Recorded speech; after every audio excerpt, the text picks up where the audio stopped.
UniTasterDays proudly presents the Uni Guide, supporting you with all things university.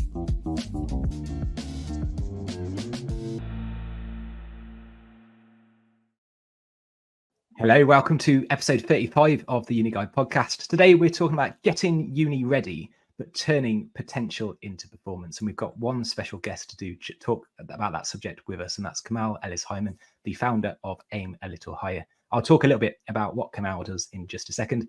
We're also joined by two fabulous members of our student and graduate panel. That's Leah Brooks. Leah is a final year medical medicine student at the University of Sheffield, and joined today by Ishan. Ishan is working now in software engineering, but is a University of Cambridge graduate and graduated in 2023.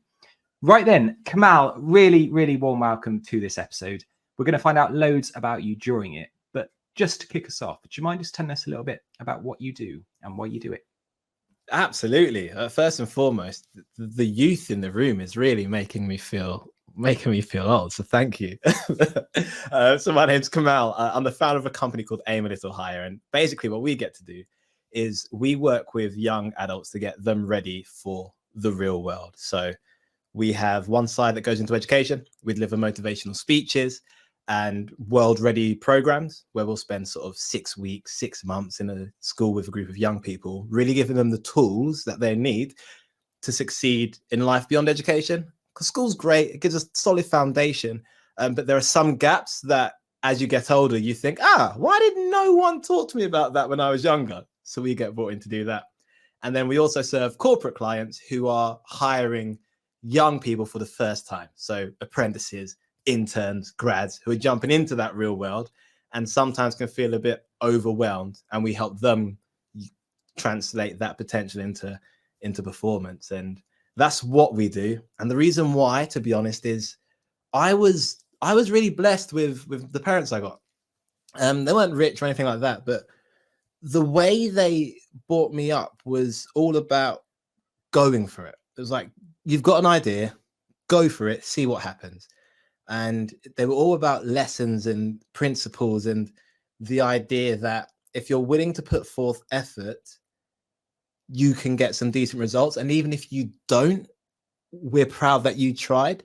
So I had some real cool backing for a lot of my random ideas. I had a under 18s clubbing event business when I was younger. I used to work Wembley Market with my parents and have a little money pouch and have to serve customers when I was like 7 years old. And having those kind of really cool foundational experiences have set me up for life in a really unique way.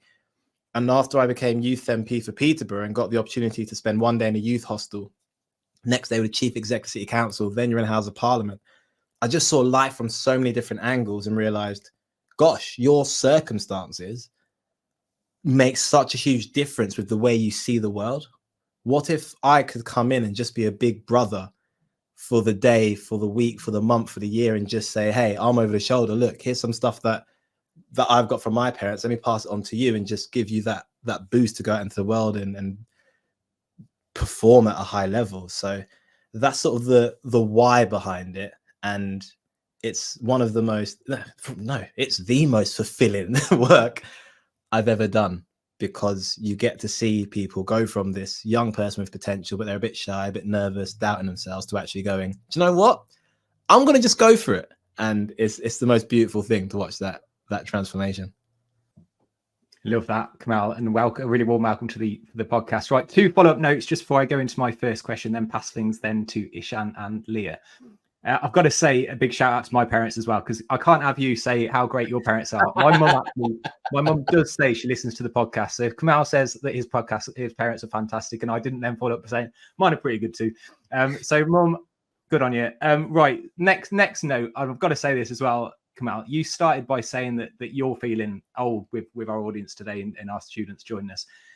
You've done one of our training days, and in your introduction, you said everything you've achieved. And honestly, so many people were there saying, how can he achieve so much in this first time? So young. And someone asked how old Kamal was, and Kamal said, and then the only old person in this room, Kamal, is definitely me. So that's where I'm going with that one. Right, Kamal, first question I want to come in with, please, for you, is kind of to touch on the very subject that we're talking about today, and that's turning potential into performance. So you've worked with thousands of students, you worked with hundreds of schools, huge companies too. And I know one of your really popular sessions, and one of my favorite ones, having seen you talk with loads of students, is about turning potential to performance. So with that in mind, what do you mean by that? And then why is it important for our listeners that might well be considering university or might not be, that's absolutely fine, to do just that? Yeah, potential is a word that I've had a really interesting relationship with, because I heard it all the time. Every tutorial, every conversation, every parents' evening, potential, potential, potential. I had one parents' evening where it felt like the teachers had planned in advance how they're going to take me out. And each one said, yeah, lovely guy, he's got potential. He gets distracted, he's got potential. And every sort of story ended with the word potential. So I get home and Dad's like, how'd you think that went? I said, Dad, it's amazing. He said, why? I said, because I got potential. And he looked at me like I was crazy and told me to go and get a dictionary. And I looked up the word and it said potential, capable of being, but not yet in existence. And it just hit me in the gut. And I have this genuine fear of getting to an old age and looking back and going, I wonder if I could have done more. I wonder if I could have done better. Like that idea of knowing that there's something in the tank that I never quite fulfilled genuinely scares me. So my relationship with the word potential has changed, where I hear it and I don't feel comfortable in like, oh, great, I've got potential, everything will be fine. I actually feel like, oh, okay, I've got potential. There's something here. That's great news. What is it? How do I find it? And how do I go and turn that into something real? And when you change your relationship with the meaning of a word, it changes your outlook on everything. And people sometimes say it to me as a compliment, like, oh, I love what you're doing, so much potential. And I'm like, uh-oh. The warning lights go off. Like, okay, I need to adjust something. So if you can get away from this idea of being comfortable with potential, and instead of being comfortable, I just want to get curious. Potential, why? And go and find out what these people are seeing. Because I think sometimes people will say, oh, Leah, you've got potential. And it's like, what does that mean? And they don't tell you. They don't tell you what I've seen in you. Just tell you you've got potential.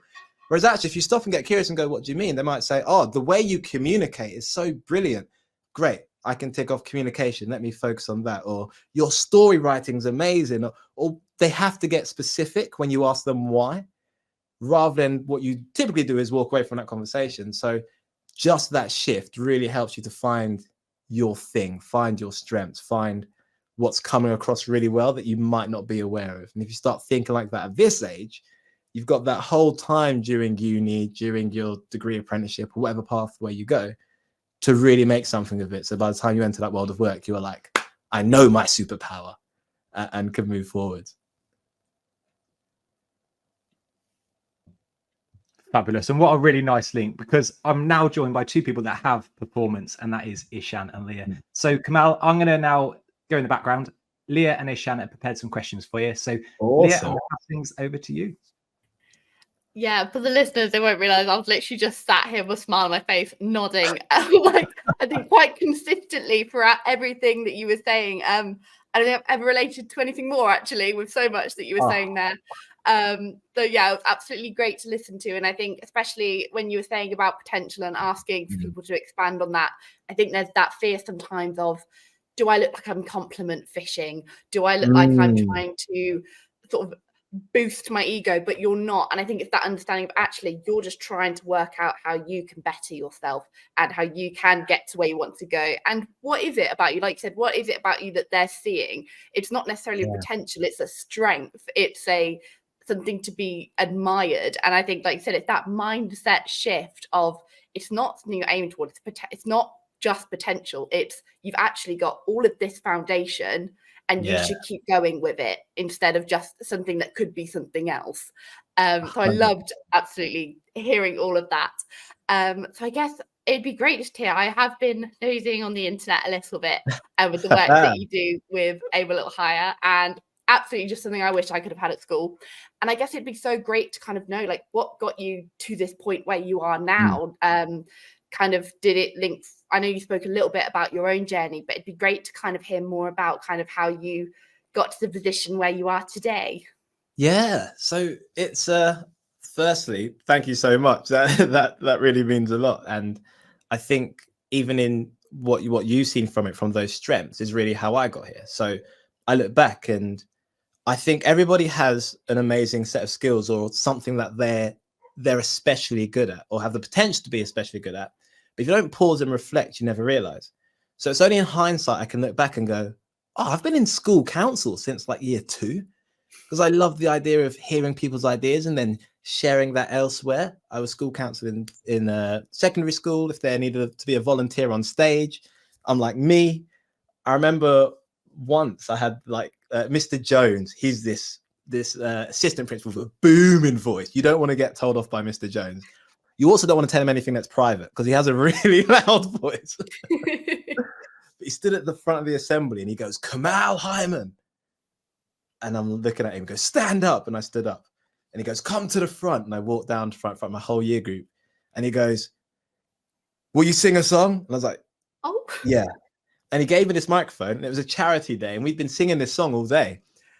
And he gives me this microphone, plays the music. And on the front of the school, I've got to like just sing this song. And it turns into like this mini concert. And it was awesome. And just so many little moments like that where you look back and go, gosh, the most exciting memories I have from my time at school are school council, are being called up on stage. I had a street dance crew because I was so bad at football and rugby.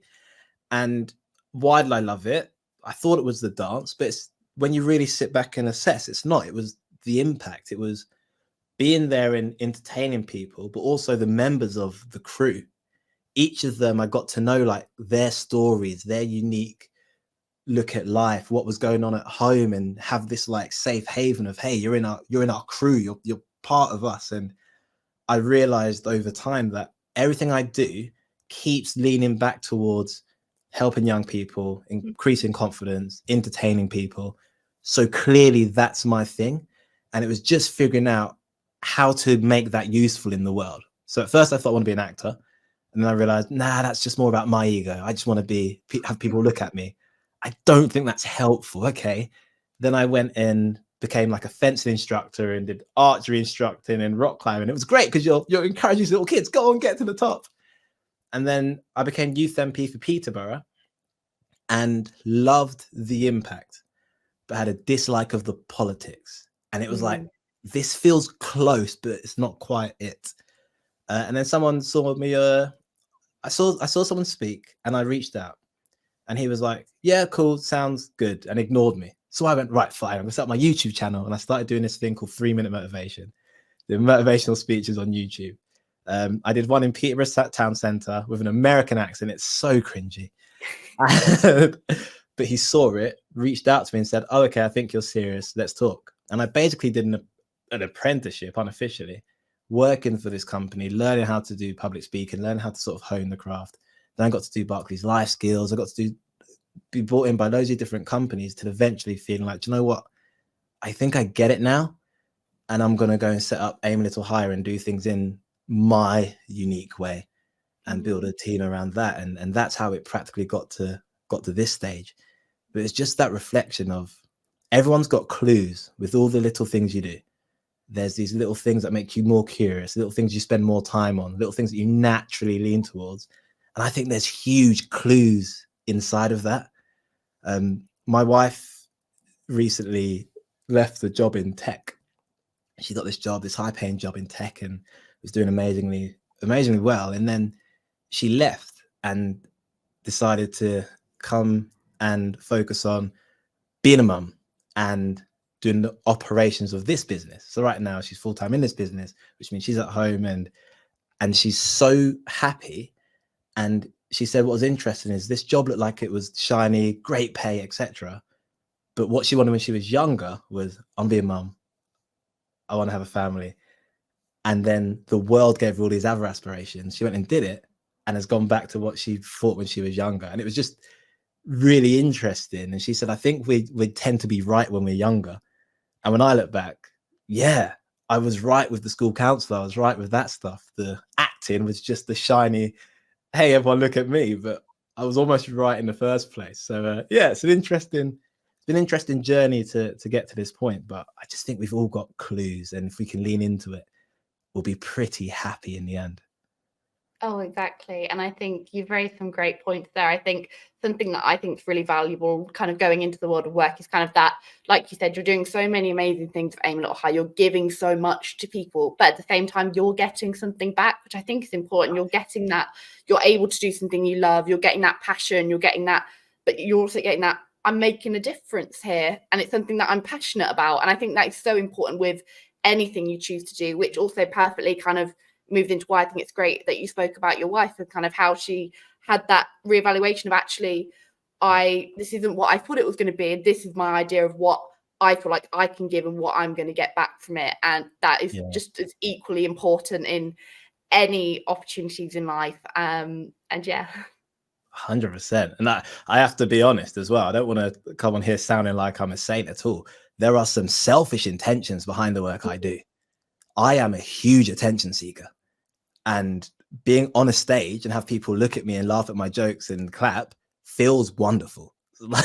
So I could have been an author and achieved the same sort of impact, but I wouldn't get the interaction and the laughter. And so it's not even a case of, being this fully righteous person. And no, there's some selfish intentions. And I think as long as you can balance them well. Exactly. I don't think there's anything wrong with kind of that. I think that is part of kind of, again, getting that, what are you getting from it? You're ticking those boxes of things that you enjoy. Like I always kind of put my hand up and say, like, I'm a self-proclaimed waffler. Like I love talking about things that I'm passionate about, talking to other people. Like you said, the motivational speaking, like I love that. Like give me an opportunity to talk and I'll kind of be there. But that is obviously I love all the things I'm doing and giving out, but there is that, what am I getting back from it? I'm like, an opportunity to waffle a bit.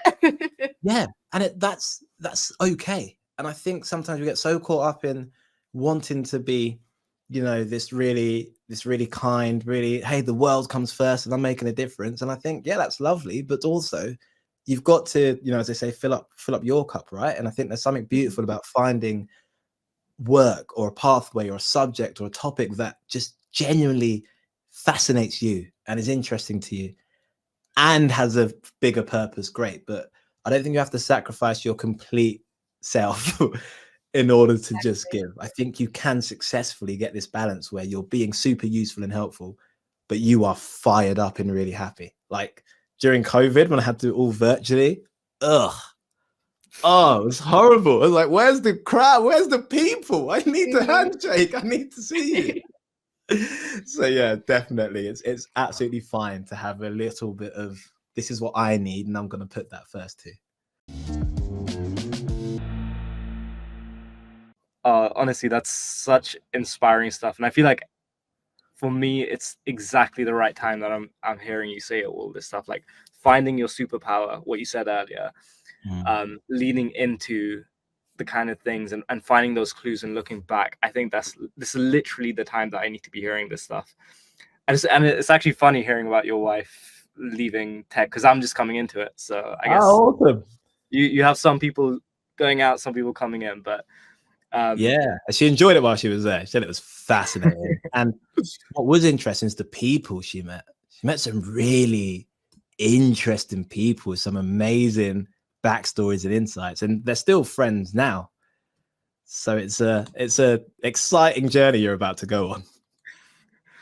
I can't wait. And I guess it's kind of terrifying in a way, because like you said, like it's so easy to get caught up in kind of what like society wants you to go towards, or like what you think you should be going towards based on like what like expectations you put on yourself from whatever. But like I guess just like looking internally and just thinking about what you really enjoy, because right now I feel like there's so many different paths I could be going down, just like 1 year of experience now, and it's kind of terrifying.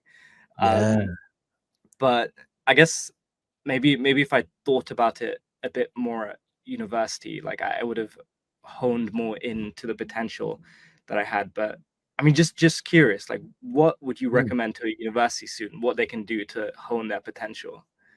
I think you've got this interesting line between both, where on the one hand, sure, you can get like super clear and you could have left and been like, I know exactly which side of tech and which project to work on and gone really specific. But also just the fact that at least it's tech. I think is a big win. You are going to definitely make the wrong decision. And even when you make the right decision, you're going to regret the decisions you didn't make. Just the fact of life. I genuinely, if someone told me what an architect was when I was younger, I'd very possibly be an architect now. I love houses. I could sit watching grand designs all day. I love buildings. I love old school architecture. I'd happily have a career as an architect. Just didn't know it was a thing. So you're always going to have a path where you could have gone down that you'll always go, oh, what could it have been? I think that's fine. Just choose what it's going to be in advance. So if you're sat there and you're like, I could do all three of these things, great. You'd probably be great at all three. Which one would you regret not doing the most? And sometimes I ask it backwards and go, okay, I'd love to be a professional street dancer. I'd love to street dance when I was doing it. That was awesome. I knew the potential I had. I knew it would take a lot of work to get there. And I knew the trade-off. I got dropped from the football team. I could put the work in and become a good footballer. And who knows, maybe one day play for Arsenal. I was never, not even close.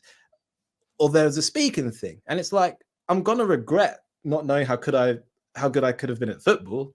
I definitely regret not taking dance to the nth degree. And, you know, you watch people like diversity in all these groups and you're like, oh my gosh, this can go really far.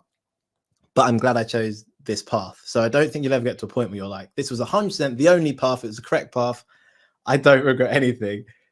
You've got to get to a point where you're like, actually, this is the one that with the information I have right now fills me up the most, makes me the most happy. And you go for it and you're going to regret the other stuff. So while you're at uni, I'd say just explore as much information as you can possibly get about all the different paths. So at least you're making a decision with a lot of knowledge rather than going, it's just this tunnel vision and not knowing what else is there. So that's placements, if it's work experience, if it's societies that are a little bit random to what you want. And hopefully what you'll find is these beautiful overlaps where this passion matches with this skill, matches with this need in the world. And I'm going to put them together. And most of my time is going to be spent doing something I enjoy. And the things that don't fit, just do it in spare time. I do boxing now. Not professional, never going to be professional. But twice a week, I get to go boxing, punch some pads and punch some people and get punched. And it's lovely. And that's as far as it will go. There's a part of me that's like, yo, if you started when you were 14, you'd be really good by now, especially when you sit and watch the Olympics. But it's okay. It's fine. And so I think just get as much experience as you can, try as many different things. And once you can create those overlaps with the best information you have right now, you make the decision that suits you the most and you just go for it. And if you change your mind halfway, wonderful. The transferable skills are still there. Transfer them across and continue the journey. Honestly, that's such a relatable thing to hear you say that, like, you also had all these different paths that you thought you could go down. And yeah, like, it's so tempting when you start a hobby or you had this hobby for a decade, like you want to be the best at it, but like just enjoying it. I think that's such a big thing that you said. Yeah, there are some things that are just meant to be enjoyed. I think it's really fascinating when you see people with specific hobbies, and I'm very football oriented with all my metaphors because I love football. But what I see sometimes is people who have a hobby, they make it a profession, and then they fall out of love with it because now it's work. So you have people who love video editing, and so they become a video editor, and then they're like, oh gosh, if I see another Final Cut Pro screen, I'm going to smash my computer. Or people who loved football and then they go through that professional rank and see how much football they actually have to play and hear about football every day and talk about football every day to the point where some of them are like, I just don't actually like football anymore. So sometimes it's good to just, it's a hobby and it parks over there and I enjoy it and that's it. Whereas this is a profession I want to keep on going. I don't think you can be a performer in everything. It's impossible. You just pick which ones are really important to you and which ones what are you most curious about getting amazing at, and you just go with that one. That is so sorry.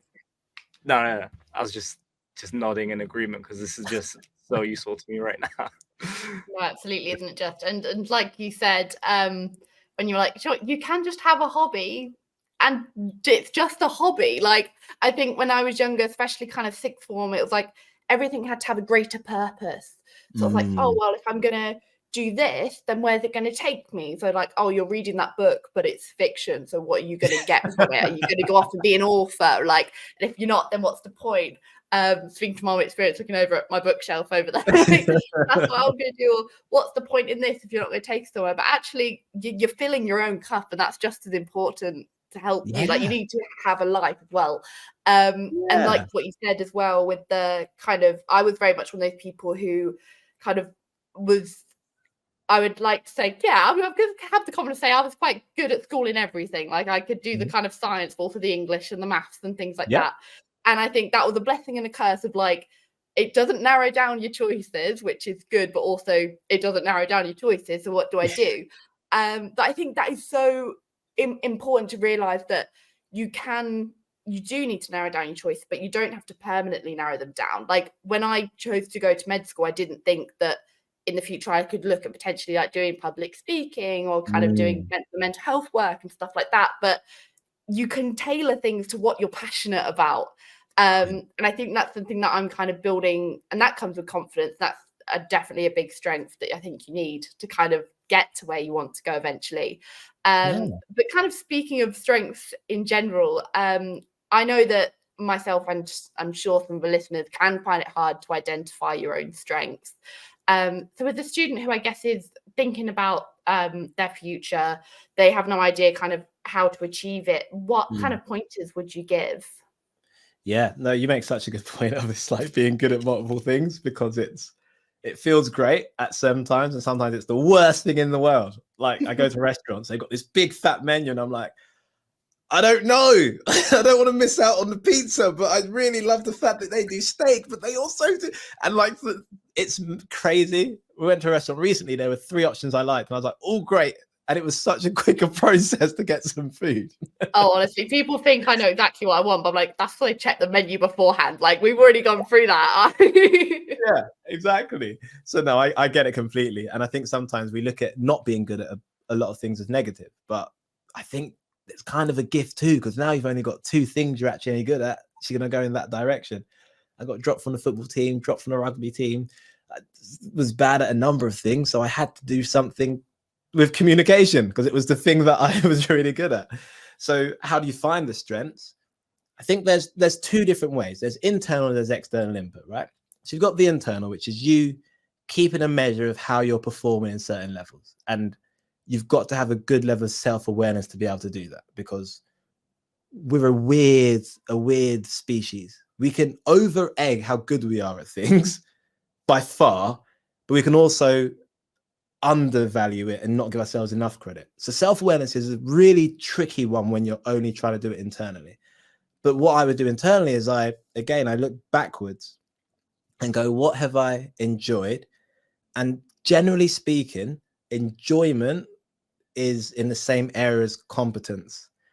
I don't find many people too often really love something that they're also terrible at, because usually being terrible at it puts us off that thing.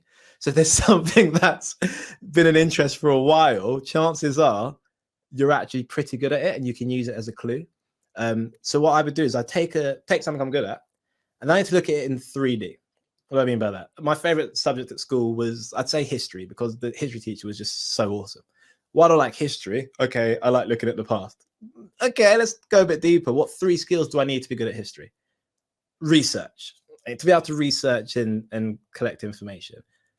Public speaking, which people overlook. But in history, we had to stand up and do presentations at the front. So I had to speak in front of my class. And even though it's just a class of, there's like 28 people, it's still public speaking. So I had to present these ideas in a way that could come across quite well. And debate. We got to debate different topics, and here's what I think, here's what. So there's 3 skills straight away that I can get from that interest. Wonderful. Park that over there. Then look at something else I like. Oh, street dance. What do I have to do? Well, I mean, on stage in front of people. Okay, great.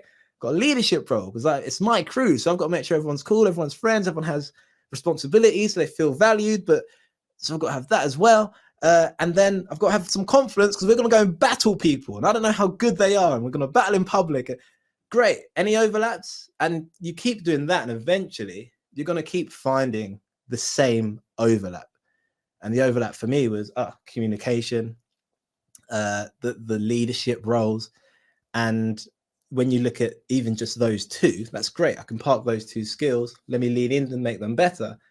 And then go out into the world and look at what else is there.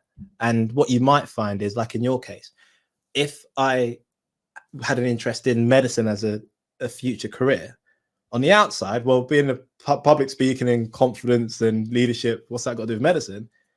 Actually, loads, because you need to be an effective communicator.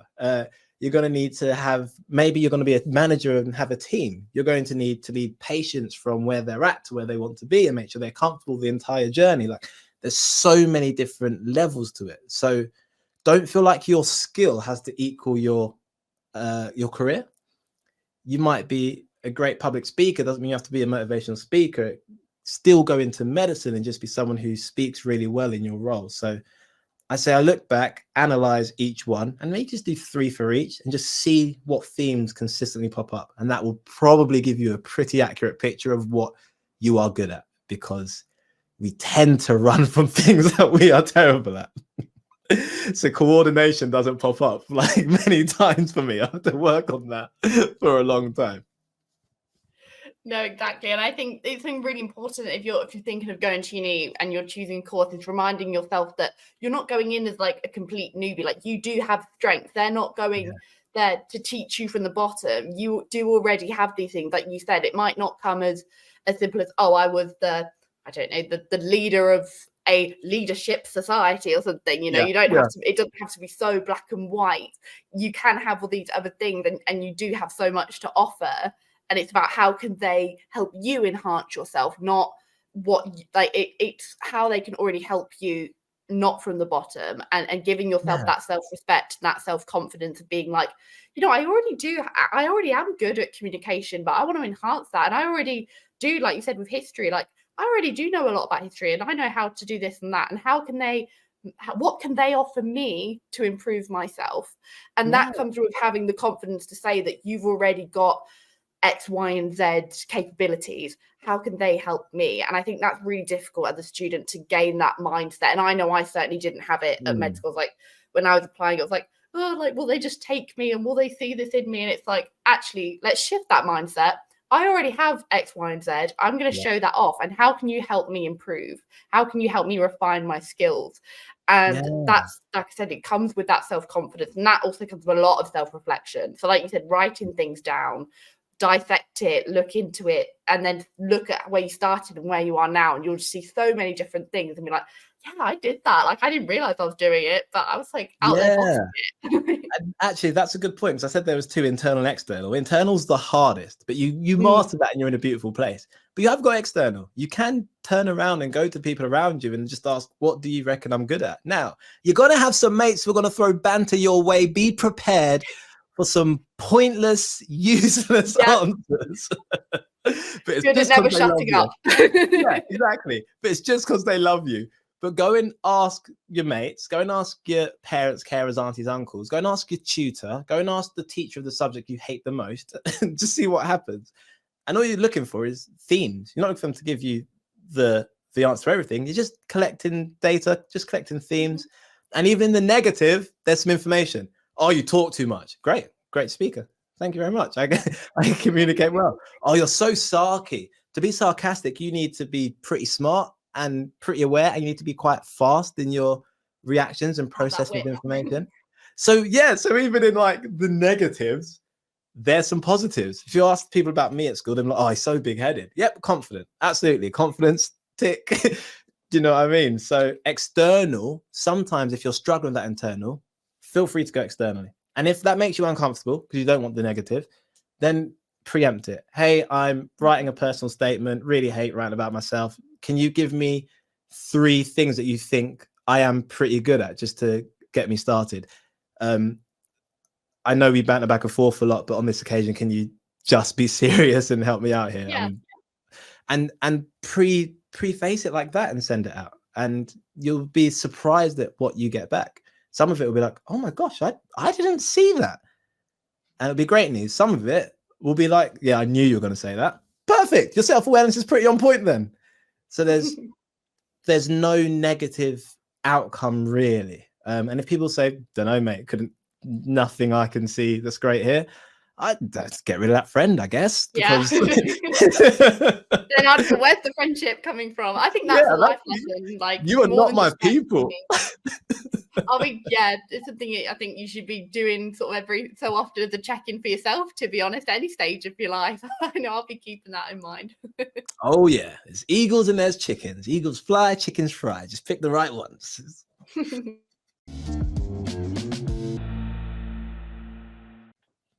Sure. And I feel like a lot of the time growing up, I was told that like building soft skills aren't as important as building like hard skills, as like getting good at a subject, or like focusing on like actually doing something like technical.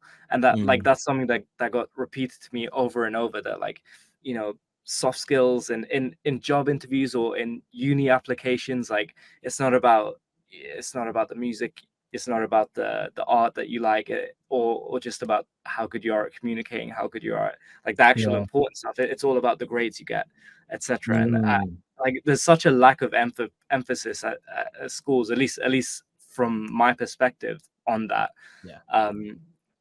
And to be fair, I feel like you have to go through those like actually learning something and putting your head down and doing something, or like leading a society, or like being an officer in a society, before you start building those like really important soft skills. And I guess it's hard to know what good looks like in that case, and hard for you to know like how you go from having potential to actually doing well in those skills. So I mean, I'm curious, like how would you assess that for yourself? And is that even the right question? Like, how do you know when you're performing over just having potential? Yeah, so there's two sides of that. The first one's that building the soft skills, right? I think it's a terrible name. If I was in the marketing department, there's a lot I'd change about school, and soft skills and hard skills are the first ones too, because I'm like, soft, the hard stuff, it sounds more impressive. Soft is like, maybe. Do you know what I mean? I think there are soft skills in literally everything you're doing. It's just no one tells you that you're doing it. Nobody gives you the credit for doing that bit that is a soft skill. And I think that can be an issue. If you're someone who thinks they have no soft skills, that you think I'm an introvert, I'm not confident, I'm not a good communicator, go and practice in the safest places possible. Where are they? Tesco's, Co-op, Sainsbury's, other superstores are available. But you know, at the checkout, when they are doing your going through your shopping, like talk to them. Good morning. How are you? How's your day been? Ask them how long their shift is. They love that. They will just go and have conversations in those safe places. The teacher that's on the gate in sixth form, rather than walking past and grunting, like say hello, ask how their day's been. The family members who, when the phone's on, you run away if you don't want to chat to them. Well, maybe have a chat, and you can start building them in all those little places. Writing down is going to be, to me, your best friend. If you can do it on your phone in your notes, like one thing that I did today that built my communication skills, and just chuck it in. It's a great way to just keep track of what you're doing. I put my hand up in class today. It was embarrassing, but I got an answer. Tick. Because we don't reflect enough, and we don't realize how far we've come, because we're only looking forward at what we haven't got, and no one's looking back at the bits they missed. And I think that's a really important part to do. Then when it comes to assessing, to me, potential performance, there's like 4 stages, right? You've got coasting. You've got high potential, which is you're at the beginning, you've got potential to do something, you're not doing anything with it. Then there's coasting, where you're using it to the exact ability it needs to be used at this time. That's like you get a new job and you're like, the job description says do these 3 things, so I'm just doing those 3 things. Like when I was a child and my dad's like, go upstairs and go to bed. I'm like, haha, he didn't say brush your teeth though, did he? So I'm not brushing my teeth tonight. And because he didn't say it. That's coasting, doing just enough to get by, where you're using a skill, but you're not really shining. You're also not failing, it's just enough. Then there's better. And better is, to me, is when you look around at people and you're doing slightly better. you answer the questions a little bit quicker. Your grades are a little bit better. You were having a few more conversations with different people than that person always speaks to that single one person. It's where you're genuinely producing something that's slightly better than the majority of people in your space. That's also a really dangerous place. Speaking from experience, potential to dance, 2 left feet, learned to dance, could handle myself, got better than most people around me. So now I'm in a really confident place. Feel like my crew, we're the best, we're great. And you can stop growing there. So you've got to, at that point, go out into other places. You've got to meet other people. You've got to go into other environments where people are performing at an even higher level and see how you stand up in that space. Now, it's going to be a humbling experience, but it's great because at least, I thought this was my seeing, but actually, whoa, there's loads I can do. Let me go there and start growing. To me, performance is where you're looking around and objectively you are producing results and you can see that you're progressing in the right direction. That to me is performance. A year ago, I couldn't have stood and done this. This year, I'm doing it. Well, that's an upwards trajectory. That's performance. You are actively putting in a performance where it's good enough for other people to notice it. And you're looking around and you're going, hey, I'm actually doing a little bit more. I'm performing a little bit better than those around me. You're in that performer category. And that's what the world wants. The world wants performers. The world rewards performers. The world is changed by performers, not the people who had the potential or the people who settle for doing just enough to get by. And that's what I think you should aim for and measure yourself around. It's look externally. Where am I at? Is there a bigger game to be played somewhere else? How do I compare to that? Or am I quite comfortable in my little town? And am I going to stop here because there's no one around pushing me further?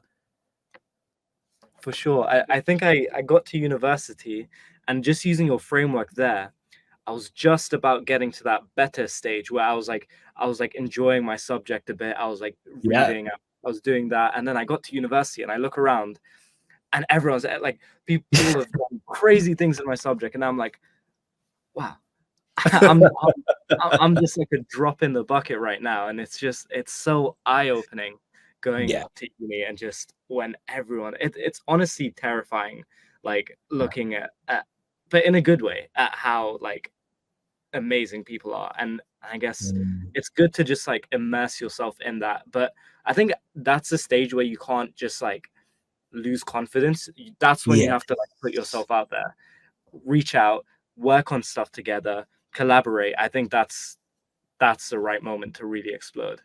I think you used the right word, terrifying. It really is terrifying because you're like, I was so good. I was comfortable. The reason I actually stopped dancing was because I went out of my little town, Peterborough, went to Nottingham to a dance event and genuinely stood at this event and watched people dance. And they were like, do you dance? And I was like, no. I've never been so overwhelmed because the level was just so high. So it can be terrifying. It can force you to run.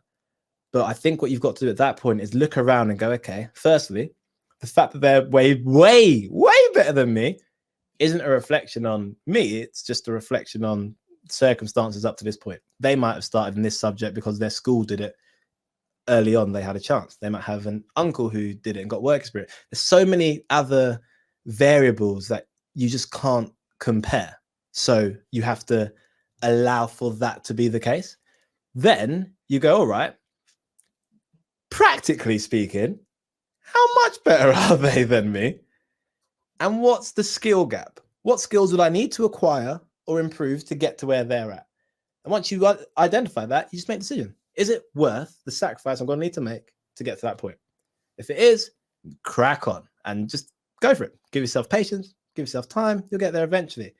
If you look at it and go, that's the sacrifice and that's the no, thank you, you go the other way. That's what I did with dance. I was like, this is going to take years and I'll be that good. Is that worth it? And the answer was genuinely no. I don't think it is. Same with football. I do one-on-ones. Is it worth it? No, the trade-off is not worth it to me. With speaking, yeah, I think it's worth working on being an effective communicator. And I think that's a mission I'm willing to take part in for the majority of my life. Great. I'll go with that one. And I think life in general is all about going, what's the cost to play? Is it worth the outcome? If so, let's go for it. Let's run with it, so that you are acknowledging that you're not as good. I don't believe in this, like, tell yourself you're good. It's okay. Just be honest. I'm decent. I could be better. Wonderful. And then go and work towards it. Just never let it affect how you see yourself. You are perfect, right? You're a miracle. You're fearfully and wonderfully made. You're beautiful. You're just rubbish at creative writing, or you're just average at research. Great. So now I'm just going to work on that particular skill. Like, my car has a stupid warning light on. It's been on for ages. And I'm not going to throw the car away. I will at some point change the oil. Oil will explode. I'm not sure. But like, it's not the whole thing. It's just change the tire, fix the oil. It's the same thing. You're great. There's just some sacrifices to make, and you've got to ask if it's worth it. And if it is, go for it. If it's not, fine. That's cool. Be honest. But now go find something that is. Don't revert back into doing nothing where it's completely safe, because it's not fulfilling and you will end up a very miserable person.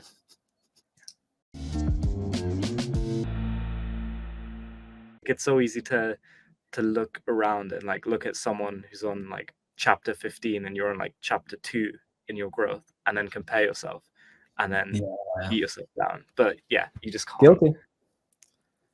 Guilty. And I'm definitely, again, not standing here the perfect example of it. I'm battle with it often. I go on LinkedIn, I go on YouTube, I see some people, and I'm like, oh my gosh, I have conversations about, you're speaking where?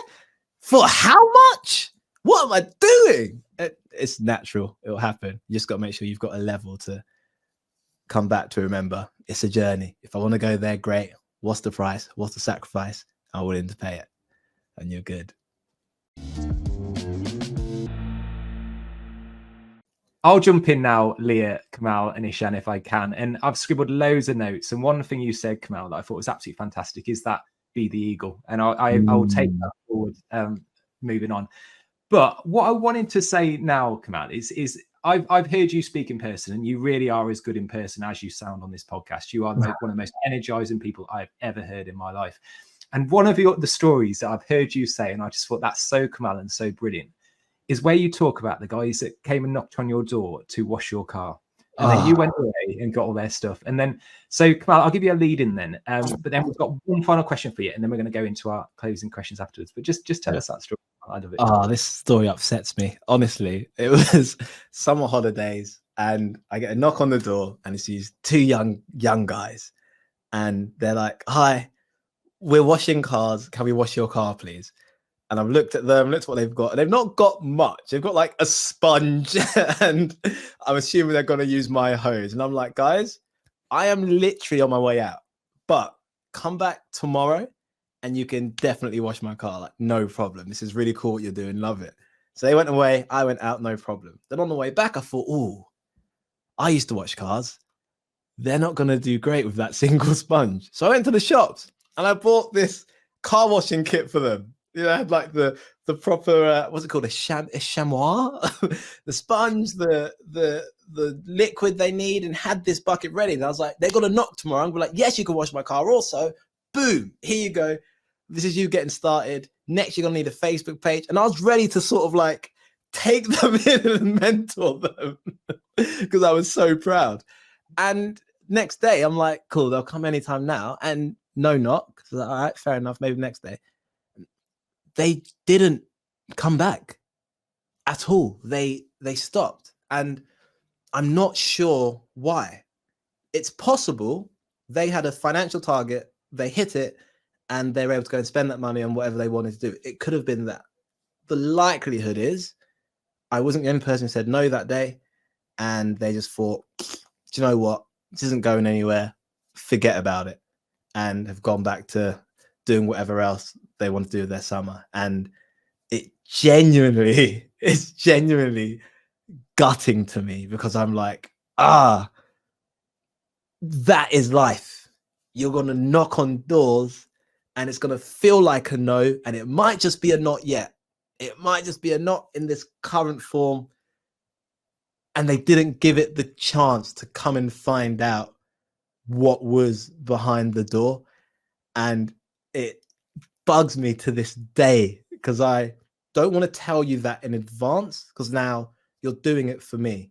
If I said tomorrow, but in the meantime, I'm going to buy you something, I'm going to buy you that, I'm going to sort you out, I don't think that would have been helpful. I think I would have been then more like hiring you and paying you to, it had to come from them, then I was ready to double down on their efforts. So yeah, that story is gutting to me, because it's like, potential. You have the potential. I was ready to evolve it. So yeah, keep knocking and go back. Sometimes a no isn't a no, it's just a not yet, not in your current version, but come back again, and you never know. You never know. Well, that's a missed opportunity, isn't it? Oh, I'd be exactly the same. I'm very much one of the people, I'm like, yeah, you've got a passion. What can I do about it? Like, I want to get involved in this whilst we're still hype and whilst there's that idea. And I think it absolutely rolls on to the next thing I wanted to talk to you about, and that's motivation. Sort of carrying on and having that drive when it's not going to be all laid out. And like you said earlier, actually, when you were like, I'm not going to tell you, I'm going to buy all this for you and I'm going to help you as long as you come back tomorrow. Like, bribery doesn't lead to long-term success. You might get that short-term satisfaction, that short-term reward of, okay, I've got this and it's helped me do X, Y, and Z, but you won't have briberies forever. And that's not going to lead to that long-term success. You need motivation on top of loads of other things. So for our listeners kind of at school at the moment, what like number one piece of advice would you give to kind of motivate them, I suppose, on the journey they're about to undertake? I would go get a dictionary and look up the word motivation, because I think it's got this weird reputation for being the magic pill that if you were just motivated, you do everything. It's this thing you feel every single day, and it's not. The definition I found was actually just motivation is a reason to act. You know, in investigation, we look for the motive. What was their reason to act? That's all it is. So anytime I hear someone saying, I'm not feeling very motivated, I don't hear that. I hear, I don't have a reason big enough to do this thing. The reasons not to do it far outweigh the reason to do it. So I'm going in that direction. So motivation actually is just you getting really clear on why you want to do the thing.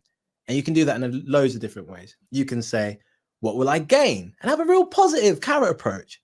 What will I lose if I don't get this right? And have that approach. You can put in some forfeits. If I don't do this, here's what I'm going to have to do. I'm going to have to give £10 to Tottenham Hotspur.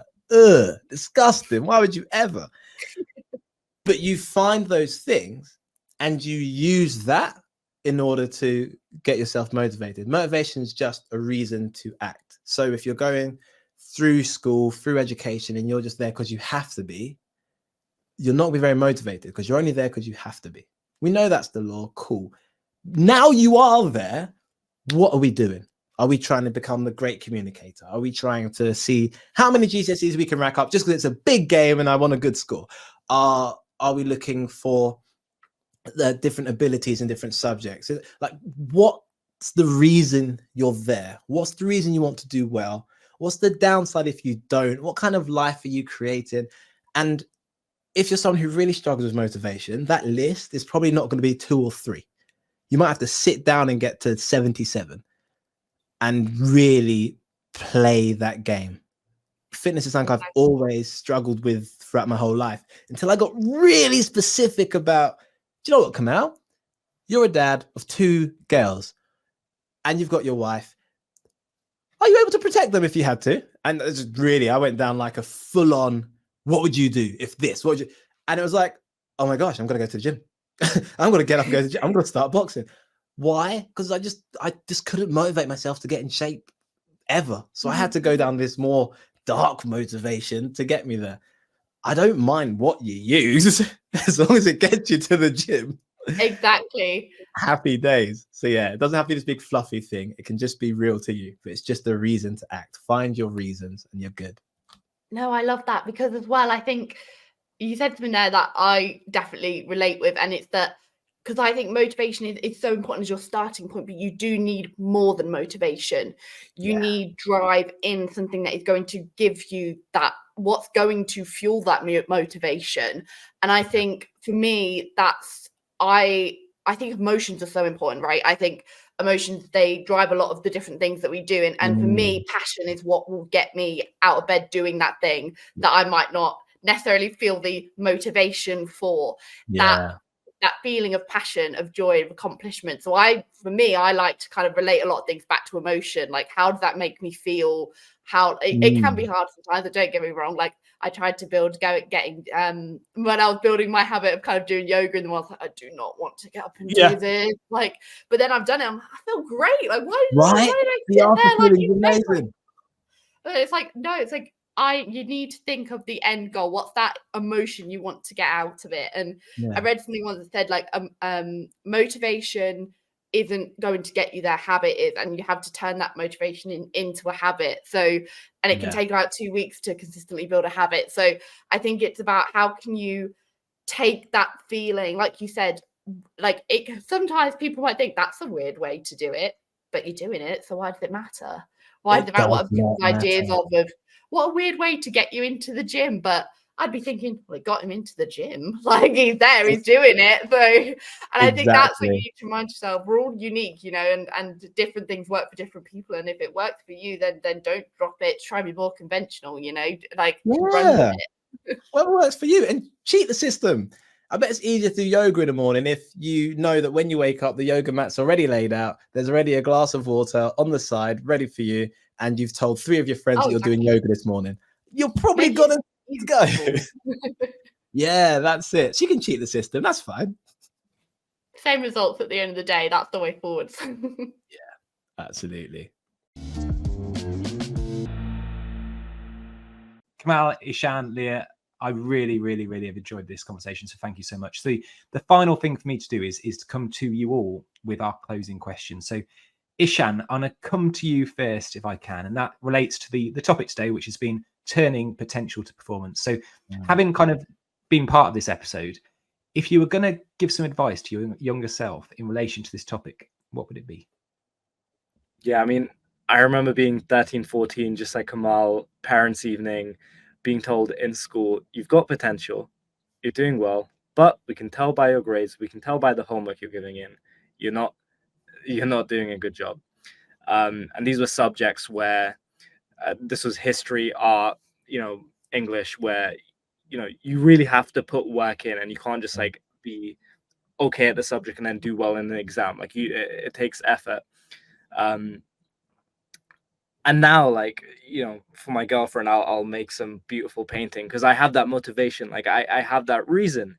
And I think it would be a conversation around telling myself, it's okay that you don't want to really do well in these arbitrary projects you've been given at school, but do what you enjoy.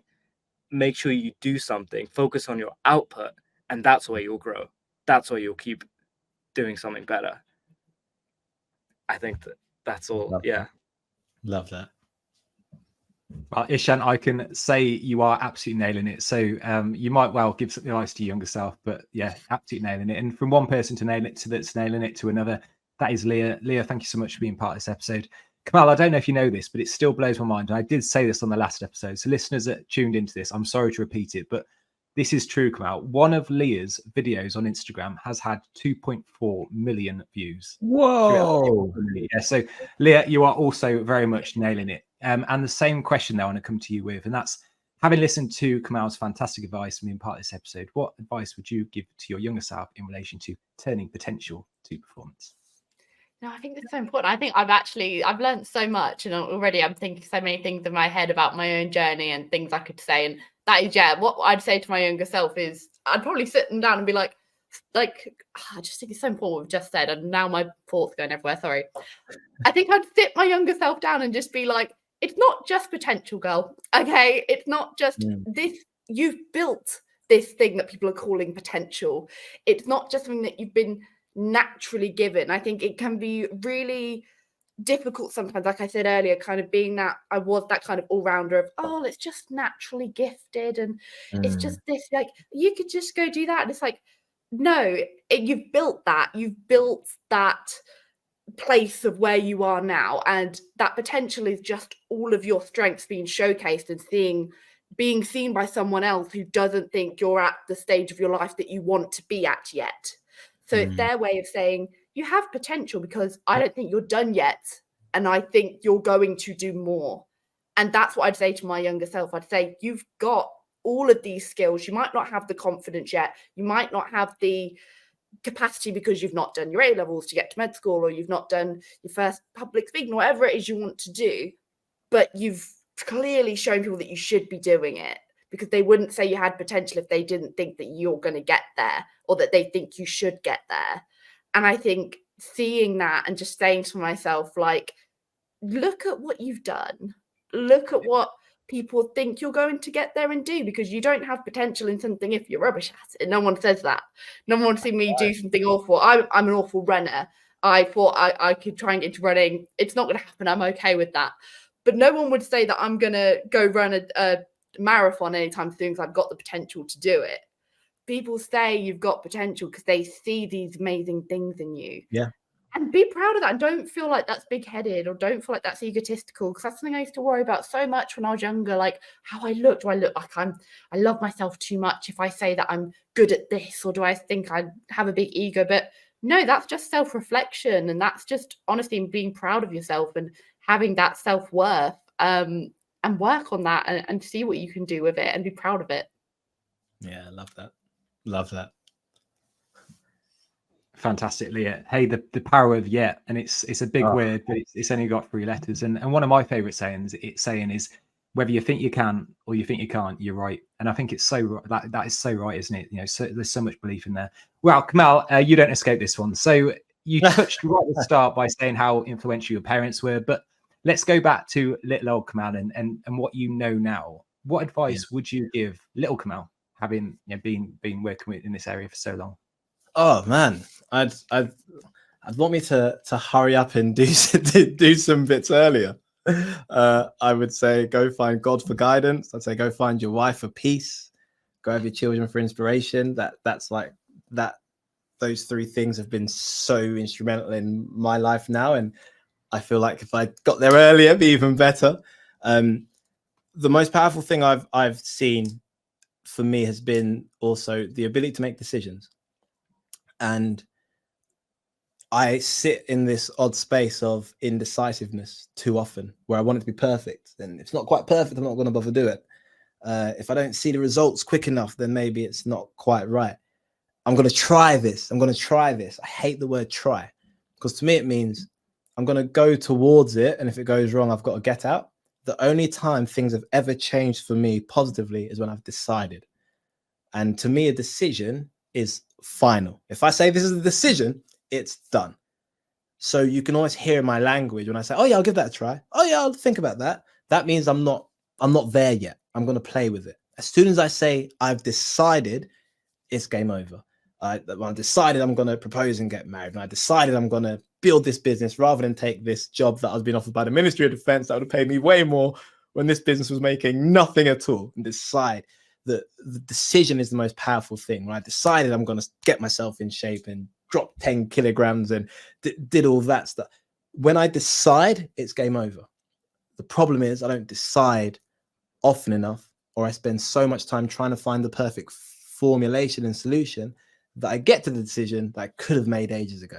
So I would tell my young self, make a decision, stick to it for long enough to see what would have happened, and you'll be pleasantly surprised with the outcomes you achieve. The final thing I want to do, Kamal, is just come to you, and listeners might well be listening to you, Kamal, thinking, I want to hear more from this guy. And I've got to say, if I had a magic wand, I think if every single young person has an opportunity to listen to what you do, it would be so good for society. But unfortunately, Kamal, you are one man and that's not possible, but you are doing some wonderful things. So can we just finish with you just tell us a little bit more about what you're doing, and also aim a little higher your company are doing?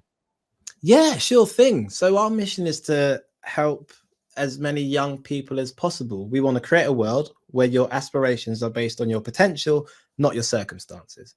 And the way we can do that practically is to come into your school, your college, your university, and we deliver programs and speeches to help get these kind of messages to young people so they can go and act on it. So if you're a school teacher, an educator, reach out and we'd love to come and work with your young people directly. And same with the corporates.